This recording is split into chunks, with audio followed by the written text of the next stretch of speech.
Welcome to Top 10 Archive. Though some of us wish to separate ourselves from society some days, these people have made permanent efforts to do so. Free from news over the next Kardashian folly or worries over lost cell phone chargers, these 10 tribes have opted for a lifestyle that modern society may consider curiously uncomplicated. Number 10. Old Believers. The Old Believers aren't what you typically picture when we talk about tribes cut off from society. This band of Russian nonconformists separated from the Russian Orthodox Church in 1666, protesting changes that were introduced by Patriarch Nikon. Though not as primitive as other non-communicative tribes, the Old Believers are stuck in their 17th century ways, refusing to join modern society. Throughout their history, the Old Believers had settled in China and Brazil, being forced to leave either due to local governments or harsh climates. Sects of the Old Believers have settled in an isolated pocket of Alaska on the Kenai Peninsula to preserve their antiquated beliefs and lives. Number 9. The Batak. Some 50,000 years ago, a population of people crossed a series of land bridges from mainland Asia to the Philippines. Today it's believed that those migrators were the start of the Batak, a tribe known for its short stature and dark skin. Residents of the forest of northern Palawan, the Batak actually face eradication from a host of causes. Governmental regulation and bans on where they can cultivate, logging, and land seizures have all contributed to the declining number of pure Batak. Due to these detrimental pushes against the Batak, many are even marrying outside of their tribe. But there is still a small number of native Batak looking to stick to their traditional, non-modernized methods of living. Number 8. Nukak Tribe. Sometimes tribes do come in contact with modern society, and the effects are quite devastating. For the Nukak, stumbling across the town of Calamar brought disease and flu, which they were unable to stave. From this contact in the late 80s, over 50% of the tribe perished, leaving a small number left to continue living in isolation. Solidarity is temporary in a growing world, though, as the Nukak now face threats from Colombia's expanding cocaine empire. Forced from their homes, the Nukak originally settled in San Jose del Guaviare, but were then moved by the Colombian government to the rainforest. After another flu epidemic and the suicide of Mauba, the tribe's spokesperson, they returned to San Jose. Number 7. The Arrow People. The Arrow people of the Envira region along the Brazilian-Peruvian border have remained a mystery for quite some time, and it's probably for the best. The first recorded photographs of the mysterious tribe, done so overhead by anthropologists via plane, were met with aggressive stances. Fearing outside interference and likely a bit confused by the mechanical flying machine, the Arrow people's pugnacity is not unfounded. In 2002, 6 years prior to the overhead flight, journalist Scott Wallace and Indian rights activist Sidney Pasulo braved the Brazilian rainforest to study the tribe's safety, but turned the expedition around when Pasulo came across a freshly snapped tree sapling, thought to be an Amazonian warning. Number 6. Akuntsu Tribe. Typically, we picture tribes as large groups of individuals living a certain way of life in a specific region.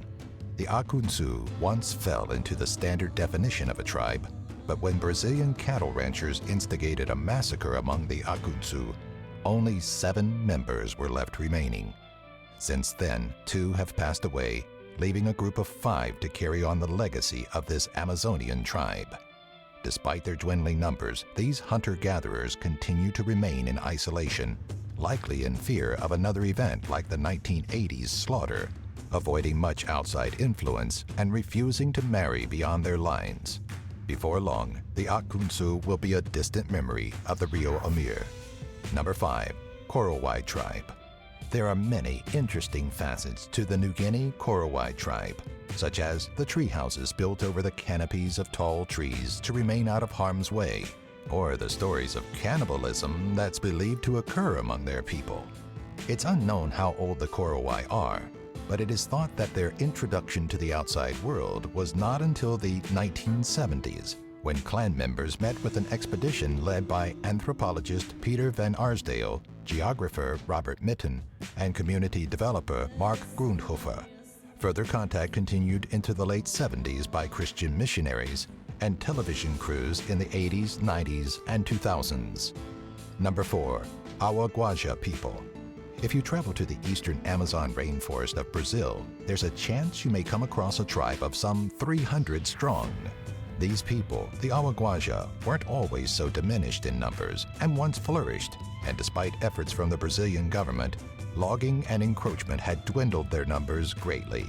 In 1982, a $900 million loan from the World Bank and European Union was given to Brazil with a condition to demarcate and protect lands of indigenous peoples, the Awà-Guajà among them. 20 years later, the land was finally demarcated, long after the damage had been done, and many tribespeople were killed in massacres. Number 3. Surma Tribe. The Surma Tribe has a rather distinct culture that includes body modification and decoration, such as lip plates and scarification. The Ethiopian people of the Surma Tribe stick to a common tradition where women have a hole cut in their lips for a wooden plug to be placed. The plug, like a modern gauge, is increased in size until a large clay or wooden plate can be put in its place. To the people of the Surma Tribe, the larger the plate, the more cattle the woman is worth. It's a tradition that continues throughout this isolated group of people, along with other customs such as a household run by a woman and an economy based on agriculture. Number 2. Mascho-Piro Tribe.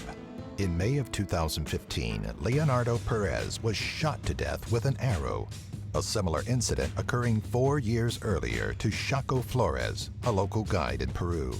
What the two had in common was their killers, the Mascho-Piro, an isolated tribe living in solidarity and seclusion in the jungles of Peru. The tribe is sometimes seen along the coast of the Madre de Dios River in search of turtle eggs and accepting machetes and pots from missionaries, though they're quick to return to the forest. Despite the occasional sightings, such as photographs taken by Professor Jean-Paul Van Belle, the tribe continues to live in isolation, acting aggressively towards anyone that seems to threaten their safety. Number 1. The Sentinelese.